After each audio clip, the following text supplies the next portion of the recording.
Welcome to Community Talk, a public affairs presentation of the MSA United Way and Super Talk 1270. Now your host, Jenna Gullo. Good morning. Welcome to United Way's Community Talk. I'm your host and MSA United Way Executive Director, Jenna Gullo, and co-hosting with me this morning is Amber Jensen. Good morning. How are you, Amber? Good. Amber, I miss you. I've been away. I went home for a little bit here. Luckily, the office is still intact. Well, I entrust it with you. Thank you for holding down the ship. We have some exciting things coming up on the show today, and one of them is to talk more about Day of Caring. Yeah, we'll have lots of good updates for you later in the show. Yes, we will be welcoming our guest, Chris Kleingen. Gosh, I should know her. I talk to her all the time. They did a fantastic golf tournament for us through American Family Insurance, and she's also been a team captain for our Day of Caring. Yeah, she's one of our outstanding volunteers. Yeah, one of the many. Yes, that's right. Yes, on August 13th, we hope to have more than 1,000 volunteers taking on over 50 different community projects. Mm-hmm. It's going to be a fun day, and I can't wait to get everybody together, helping out those in need in the Bismarck-Mandan community. It's just going to be a great experience for everybody. That's our 15th annual Day of Caring. Pretty impressive. We had some of our board members actually start it. Ann Reich and her husband with Amy Jo Johnson at the time.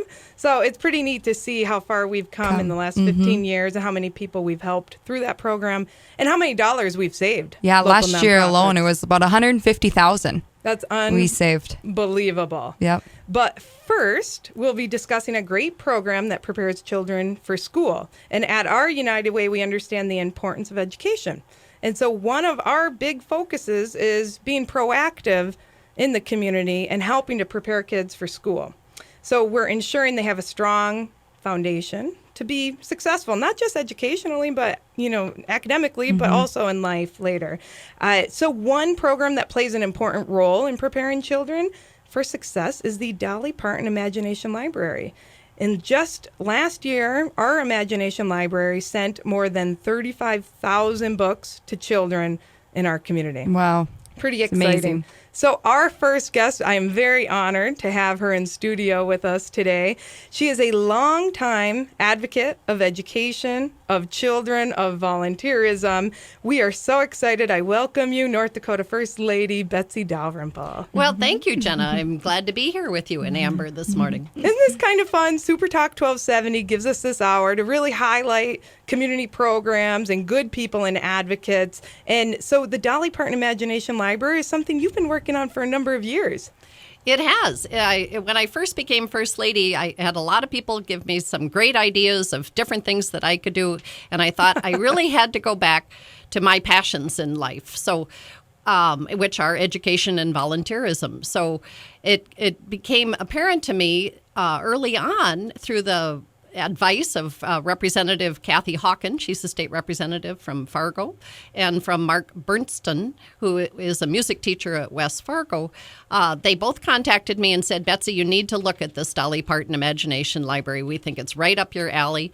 And I thought, I will. I'll look at it. And I was sold right away that it's a great program for communities to support reading, which is also a lifetime passion of mine. So for our listeners out there, talk to us about what is the Dolly Parton Imagination Library? If your community chooses to support this program, which Missouri Slope has been a great advocate of it for a number of years, it will supply a book to children ages 0 to 5, goes directly to them, to their household, for the cost of $25 a year. And all of us realize you cannot buy 12 books for $25. And that was, and I still think is the main selling point of this program to even new communities, is that it's a great way to get books directly to children and to incite the love of learning and love of reading. Yeah, and so why is this program so important? Because people will say, well, we have public libraries, and locally we have a great library system. So what's your response to that? Well, my response to that comment is this is a gift that comes in the mail. And the parents that I've talked to who get who have children who receive these books say once their children are old enough, they're anxious to get the next book in the mail directly to them. It has their name on the back of it. And you know when you get a new gift, you want to play with it or you want to do it. And we know through experience, anecdotal comments from parents, children want that book read over and over and over again until the parents have memorized it, and some of the older kids have memorized it. And so what better way to say, this is a great thing that you can be doing. Turn off all the electronics and have some quiet time with mom and dad and read a book. Well, and how valuable is that? I think we take it for granted if we grew up that way, having that quality time that you spend with your parents. But it takes effort from that parent to make sure that they're doing it in a really healthy and productive way, and that it's so much easier to just have the child play on the computer by himself or watch TV, but to spend that quality time reading together, it really has lasting effects for that child.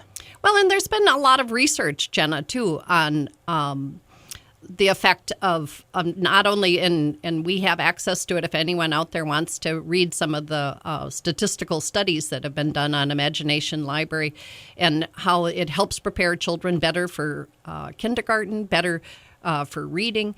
And there are also nationwide or international studies, too, on third grade reading levels. If a child is not reading up to third grade, to their level by third grade, they are losing a lot. I mean, they are not ready. Up to grade 3, you learn to read. After grade 3, you read to learn. And that really is a powerful statement. That is so true. And you were an educator in the past. You were a teacher. I was. When Jack and I were first married, I was a kindergarten and first and second grade teacher in Fargo. And so you really do know the value of kids being prepared and the important time frame from, kindergarten to the third grade, and how that I had heard, let me know if this is true, that children who aren't prepared for reading by the fourth grade are less likely to graduate from high school? Yes, it's actually third grade or fourth grade, if you want to say.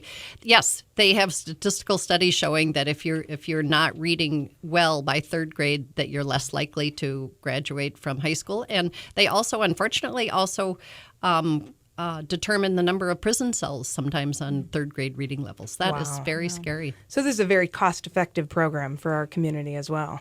It is a very cost-effective program, and I look forward to have the whole state having an Imagination Library at some point. Well, that's part of one of your initiatives as the First Lady of North Dakota, and we want to hear more about what you're doing to bring this great program across the state of North Dakota and make sure every child has access to a book. We will be back in just a couple minutes. You are listening to United Way's Community Talk. I'm Jenna Gullo, your host, and we'll be back in just a couple.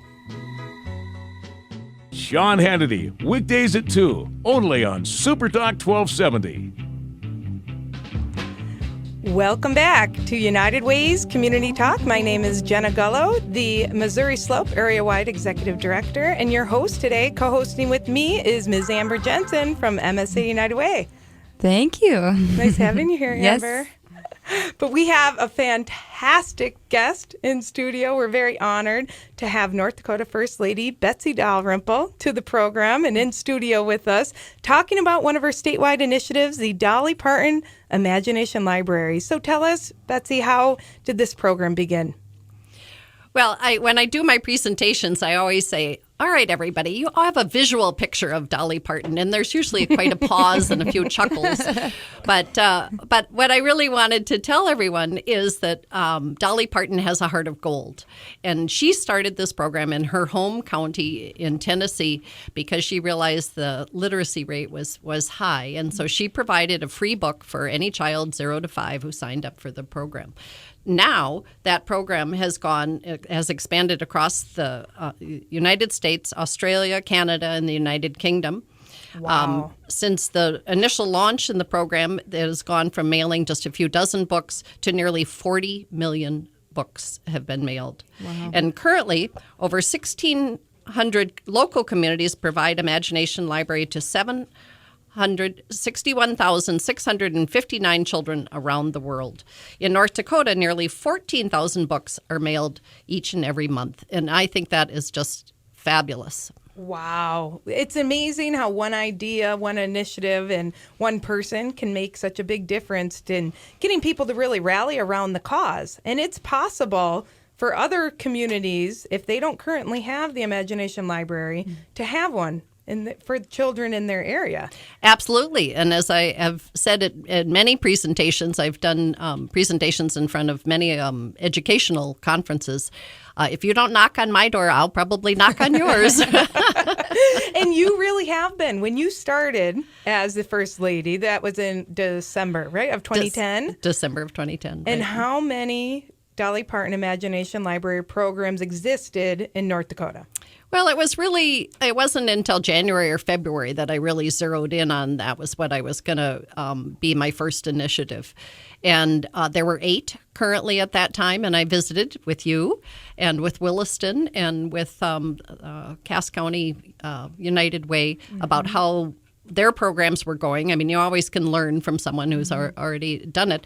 And I'm very proud to say that today there are 11 cities, 17 counties, and 19 school districts. So we've had a huge expansion, and we've starting to cover the state, but haven't gotten totally there. We figure we are covering that children have about 80% of the children 0 to 5 have access. That does not mean they are all signed up. Wow. So in a few short years, you've made sure that 80% of children in North Dakota have access to books in their home and have their own little library. Well, I don't take the credit for that. Sometimes I've just done presentations and say, run with it. You don't ever need to call me again. It's not about me. It's about the kids. And some communities have done that, which is just great. They contact the Dollywood Foundation and just go with it. And then we get notification that they've are up and running, and that's great. Sometimes I go right into the communities and we pull together a group of business people and educators and community leaders, and I give presentations to them, and we handhold them a little bit more sometimes and not all the time.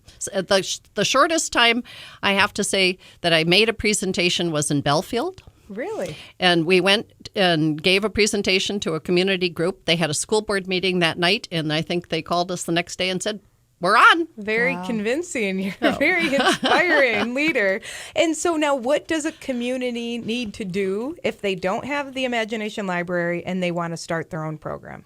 Well, they can go on the Dollywood website, but they can also call my office, which is 701-328-1010.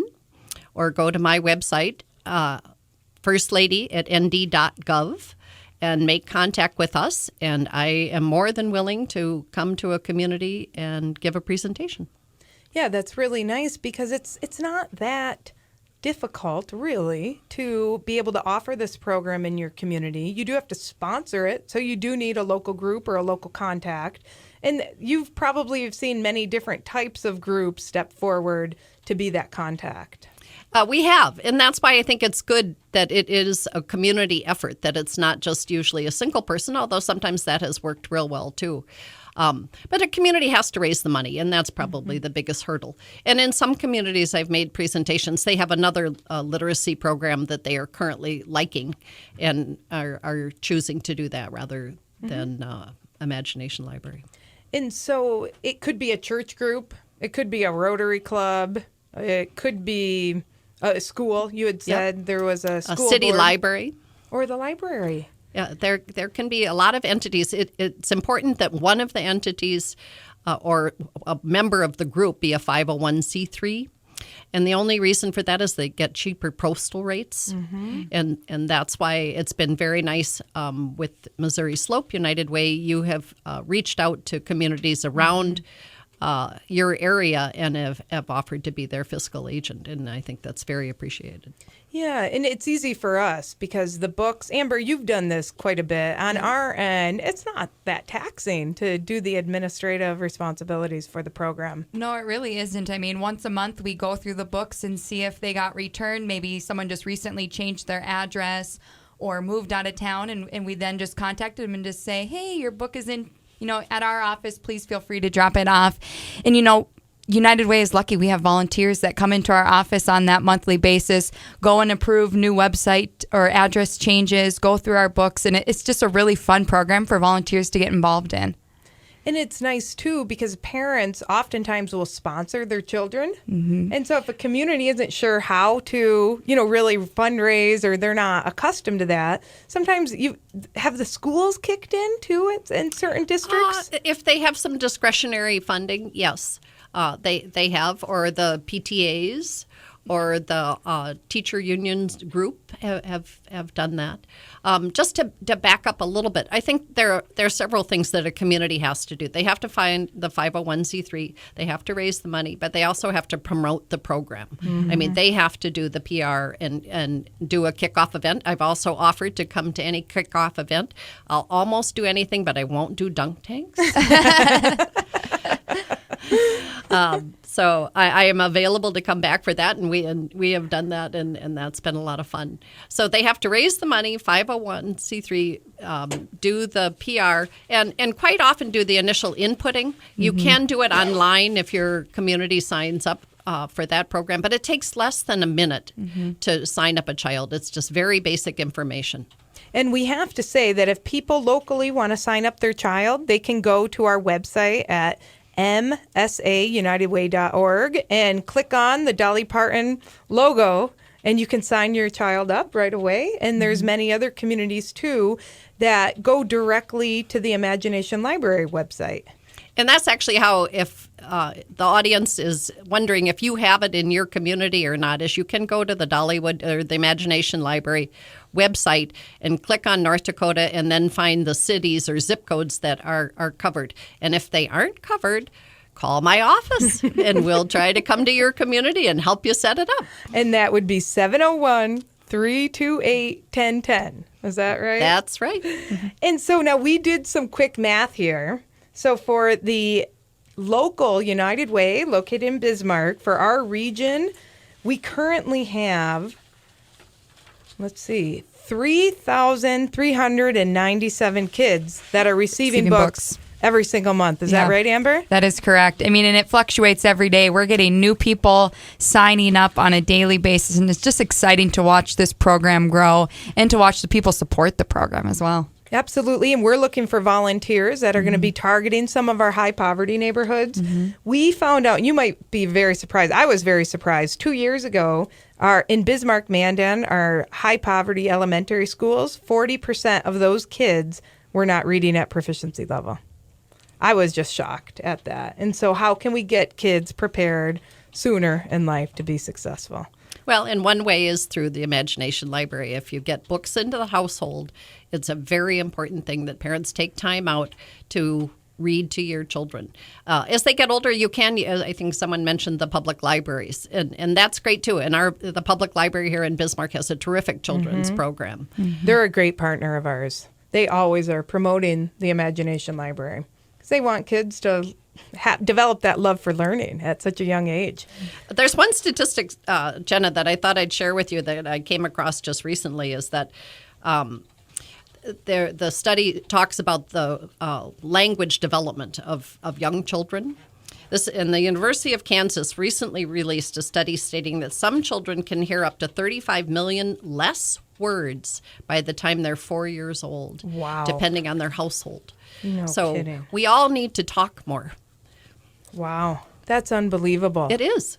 And then, it is. But one good way to do that is to read aloud and read often. And who chooses the books that these kids receive? Well, that's a very good question. Dolly, the Imagination Library, has a team of experts who chooses their books. And they're age appropriate, content appropriate, I think terrific books, and you can see a variety of them if you really want to come see some. I know you have a little bit of a supply at your office. Yeah, we absolutely do. And then if we get books returned to us that are undeliverable, we donate them back out, which is really nice. Right. And I know the other United Ways do that as well. So what is your favorite Imagination Library book? Well, the first book they ever get is The Little Engine That Could. Oh, that's got to be everyone's favorite, I think that's a longtime favorite that And the last book they get when they're age 5 is Look Out Kindergarten, Here I Come. Oh, perfect fit. That is perfect. So, okay, 80% are covered. What would it take to get the entire state enrolled in this book? Well, when we come back from our break, we'll get into that conversation. Everyone keep listening. We are so excited. Thank you so much to the First Lady, Betsy Dalrymple, for all of your work in expanding this program from 8 programs to almost 80% of our state. The Dolly Parton Imagination Library, you can go online to msaunitedway.org. We will be back in just a couple minutes to United Way's Community Talk on Super Talk 1270. Right now, it's 72. Get the app called Radio Pup for your iPhone and take us everywhere you go. Bismarck and Mandan's own Super Talk 1270. Welcome back to United Way's Community Talk. I am Jenna Gullo, your host for today, and co-hosting with me is Ms. Amber Jensen from the Missouri Slope Area-Wide United Way. Yes, I am trying to co-host. We're getting there. It's hard to get a word in edgewise with me. Is that what you're saying, Amber? Not at all. Not at all, boss. Not at all.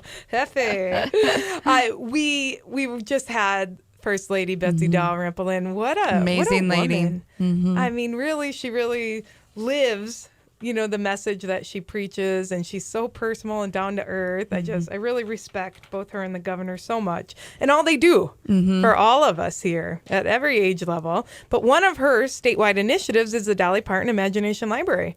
Yeah, and starting with 8 programs to where we're at now with having 80% of the state covered is just amazing. And in just a few short years, and making the program grow that much is pretty awesome. So for those of you just tuning in, the Dolly Parton Imagination Library program sends a book into the homes of children age 0 to 5 every single month. Every month they get a surprise in the mail. Yeah, and you hear from a lot of the kids that, Llama Llama, Red Pajamas, their favorite book. And so the books that they get in the mail are top-notch and hard to find in the bookstores now. Yeah, and they all have a really good positive message. As well. Mm-hmm. And they're teaching books. Yep. They're entertaining, but they're also a teaching opportunity and, an opportunity for parents to spend quality time with their children. It's really making our children more prepared, better prepared for kindergarten, and also getting them excited to learn to read and to love to learn. And so we currently need to become statewide. Let's all rally around and help with this initiative. We need to cover 8,533 children. In a big state, that's not that bad. No, it's not. That's 80% of our kids are receiving these books. So that would take 214,000 for sponsorship. If every community just rallied together, it takes partnerships, it takes good volunteers, it takes loving parents. We can do this. That's I right. really think we can. I agree. And just when we look at our region that we have to cover, we're really working to make sure everyone in our region is getting those books. And so if everybody can just take a small chunk of those 8,000, I think it will be easy to reach that goal. It would. And so in our Missouri Slope Area-Wide United Way region, we cover 10 counties. So it's Burley, Emmons, Grant, Kidder, McLean, Morton, Oliver, Sheridan, and Standing Rock. And so most of those counties are either currently covered. So if you have a child or a grandchild living in one of those areas, call us up. If you have questions how to enroll your child, or if you want your small community to, sponsor this program, we'll help you. Or, you had the invitation from the First Lady. She said call her office or email her. She's at